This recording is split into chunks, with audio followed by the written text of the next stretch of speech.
위에서 살펴본 것처럼 우리는 법을 피할 수가 없어요. 그리고 법을 피할 수 없으니까 법 없이도 살겠다는 태도를 가지고서 살아간다. 그런데 그 태도가 별로 바람직하지 않다는 것은 이미 설명했어요. 그렇다면은 나는 법에 대한 나의 태도를 바꿔야 돼요. 어떤 태도를 바꿀 것인가? 이것이 문제가 되겠죠. 그 태도는 다양할 수 있어요. 이왕 법에 대한 어떤 태도를 정리할 것이면은 그 태도를 정립하기 이전에 법을 먼저 알아야 되겠다라는 거예요. 그 부분은 분명하죠. 뭐 일단 법이 뭔지를 알고 난 다음에 그 다음에 법에 대해서 내가 어떤 태도를 갖고 또 어떤 입장을 취할 것인지를 결정해도 늦지 않다 이렇게 보는 겁니다. 문제는 법이 너무 많다는 거예요. 알기에는. 현재 국가법령정보센터에서 검색해 보니까 대략 법령으로 5,600건 정도가 나오더라고요. 너무 많아서 이거를 어떻게 알 수 있겠느냐. 너무 걱정하지 않아도 돼요. 법률 전문가조차도 이 법령을 다 아는 사람 없습니다. 법률 전문가인 이유는요, 일반인보다 조금 더 법의 내용을 더 많이 알고 있다. 그리고 더 중요한 것은 법률 문제가 있을 때 그것을 법적인 분석을 통해서 또는 법적 이론을 적용해서 그것을 제대로 분석해낼 수 있다. 그 능력을 갖추기 때문에 법률 전문가인 거예요. 비전문가로서 나는 법에 대해서 알아야 한다면 무엇을 알아야 될까라고 하는 질문이 여기에 핵심 질문이 될 겁니다. 제가 생각할 때 일단 기초이론을 터득하는 거죠. 그리고 평소에 내가 접하게 되는 어떤 삶의 문제에 관한 법배 정보 정도로 법률 정보를 내가 좀 알고 있는 정도, 이 정도면 충분하다고 보는 거예요. 구체적으로 말해서 법을 몰라서 사기당하는 일은 없어야 되죠. 그리고 이게 법률 문제인데 법률 전문가하고 좀 상담을 해야 되겠다. 그때 법률 전문가를 찾아가서 설명을 들을 때 법률 전문가가 설명하는 내용을 들으면서 기초룰을 적용해서 이것이 요건 효과고 이것이 원칙 예외로구나, 이렇게 법률 전문가의 설명을 체계적으로 따라갈 수 있을 정도의 수준이 되면 된다고요. 그 정도면은 법의 기초이론을 알 수 있다라고 이렇게 볼 수 있는 거죠. 기초이론을 알게 되면 어떤 장점이 있냐면요, 어떤 문제를 누가 법률 문제에 관해서 설명을 하게 되면은 그것을 이해하게 되고요, 나의 기억 속에 그것을 쌓아갈 수 있는 능력이 생기게 되죠. 그래서 법을 점점 많이 알게 된다라고 하는 장점이 생겨요. 과거에 법을 피하거나 멀리할 때는 법 자체를 전혀 모르고서 까막눈인 상태였는데 이제 난 놓고 기억이라고 말할 수 있는 정도. 그래서 길거리를 다니면서 한글 간판을 많이 읽었었던 어린아이 시절처럼 그런 것들을 할 수 있게 되고, 결국에는 한글을 모두 다 깨우치고 소설책도 읽고 또 시도 감상하는 그런 시기로 다 발전하게 되는 거죠. 그러면 여기서 다시 질문이 제기돼요. 그 기초론이 뭐냐라고 하는 거죠. 사실 법의 원리를 세분화하게 되면요, 아주 복잡하게 전개될 수 있어요. 그러나 일반인들이 법에 대한 어떤 전반적인 이해를 할 때 그렇게 복잡한 이론까지는 필요 없다고요. 법의 기초이론은 간단합니다. 사실 이런 거 생각해 보면은 쉽게 이해할 수 있다는 걸 상상할 수 있어요. 법이 6천년 동안 사람 사회의 질서를 기울하는 어떤 툴로서 지금까지 생존해 왔는데, 그건 뭘 뜻하냐면은 법의 이론이 간단하다는 걸 뜻해요. 그리고 또 이것도 생각해 볼 수 있어요. 법을 전공하지 않은 사람들이 국가공무원이 돼요. 그런데 이 사람들이 국가공무원이니까 어쩔 수 없이 법대로 업무를 수행하게 되는데 아무도 그걸 불평하는 사람이 없어요. 다 잘한다고요. 이런 것만 봐도 기초이론이 크게 까다롭진 않을 거다라는 걸 알 수 있습니다. 비유가 적당할지 모르겠지만 실제 바둑판을 보게 되면 수없이 많은 싸움들, 수없이 다양한 전략들이 오고 가지만 실제로 바둑에 관한 어떤 그 기초 룰은 몇 개 안 된다고요. 간단한 몇 개의 규칙으로 바둑판의 그 변화무쌍한 바둑판을 다 관통하고 있는 거죠. 마찬가지로 법이 지금 현행법이 5,600개 정도 되지만, 그리고 그 내용도 조문으로 따지면 수없이 많겠죠. 그 법의 내용을 관통하는 기초이론은 간단할 수 있다, 이런 거예요.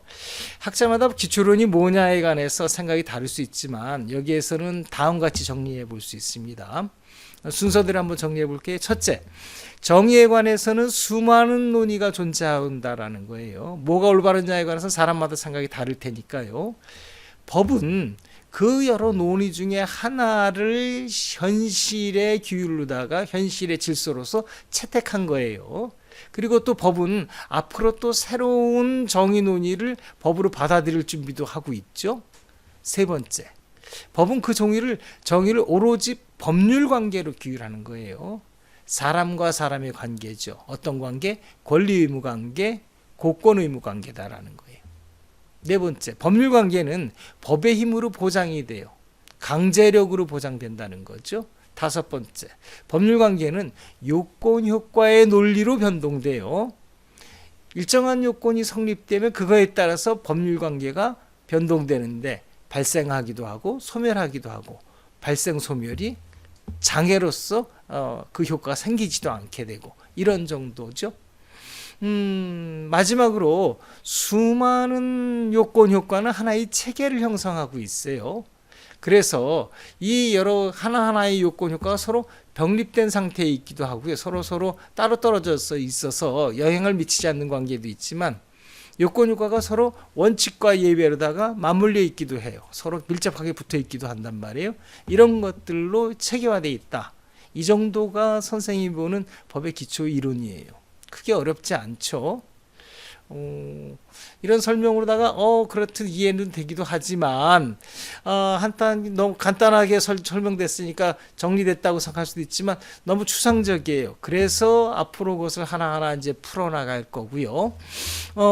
그런데 그거보다는 오히려 배우는 사람 입장에서, 또 법을 처음 생각하는 사람 입장에서 이런 질문을 할 수 있을 거예요. 단도직입적으로 어느 정도 알아야 그 법의 기초 이론을 이해했다고 말할 수 있는 거냐, 이런 질문이 아주 좋은 질문이죠. 개인적으로 이렇게 말해 줄 수 있습니다. 우리나라의 경우 그 기준은 간단하다.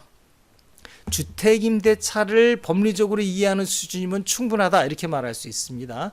이유는 두 가지예요. 첫째는 주택임대차는 그 거래가액이 상대적으로 커요.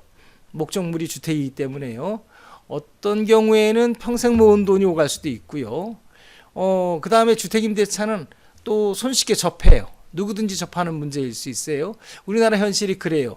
현재 지금 집 없는 사람이 전체 인구의 반이고요. 집 있는 사람이 반이에요. 집 없는 사람은 무조건 다른 사람의 주택을 빌려서 살아야 돼. 임차해서 살아야 되니까 그 사람들은 주택임대차를 알아야 되죠. 또 주택을 가진 사람도 그 주택을 다른 사람한테 빌려줄 경우가 있거든요. 두 채, 세 채 가진 사람은 물론 그래야 되고요. 이런 의미에서 볼 때 국민 대부분이 주택임대차에 관해서는 다 직접 간접적으로 연결돼 있어요.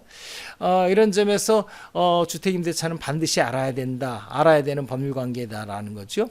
둘째, 주택임대차 법률관계가 법의 기초이론을 종합하고 응용하는 데까지 가 있어요. 그냥 주택임대차가 법률관계니까 주택임대인과 그 다음에 임차인 사이에 권리의무 관계가 있고, 이들 권리의무가 요건 효과로 변동되고 또 그 속에서 원칙과 예외로 전개되는 부분이 있어요.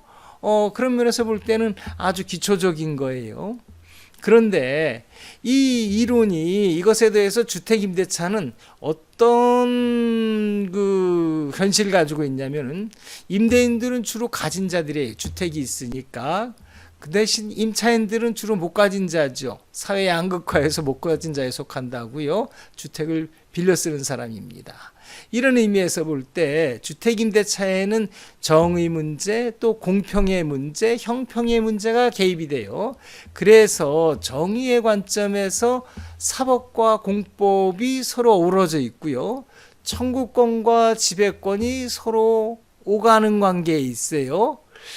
그런 의미에서 볼 때 주택임대차에서의 전개되는 기초이론의 전개는 단순한 하나하나를 이해하는 것을 넘어서서 종합하고 응용된 상태를 보여주게 돼요. 그런 점에서 우리나라의 주택임대차는 법의 기초이론을 이해했느냐 못했느냐를 구분짓는 중요한 기준이 될 수 있다라는 점이죠. 대충 이 정도면은 기초이론이 무엇인지 대충 감을 잡을 수 있을 거예요. 자, 이 정도 대충 그러면 법에 관해서 태도를 갖다가 어떻게 할 것인지 또 무엇을 준비해야 될 것인지를 정리했으면은 이제 한 걸음 더 나갈 때가 됐어요.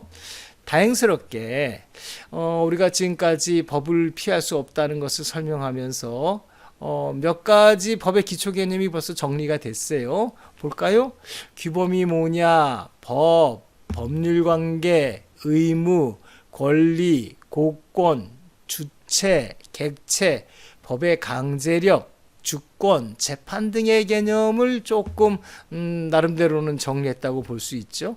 이들 개념은 아주 기초적인 거여서 다음 단계에 설명을 할 때 큰 도움이 될 수 있어요. 자, 그럼 다음 단계로 넘어가는데 먼저 이거죠. 나와 법이 어떻게 연결되어 있는지를 살펴보는 거예요. 한마디로 말해서 정의 문제에 접근하는 거죠. 한번 나아가 봅시다.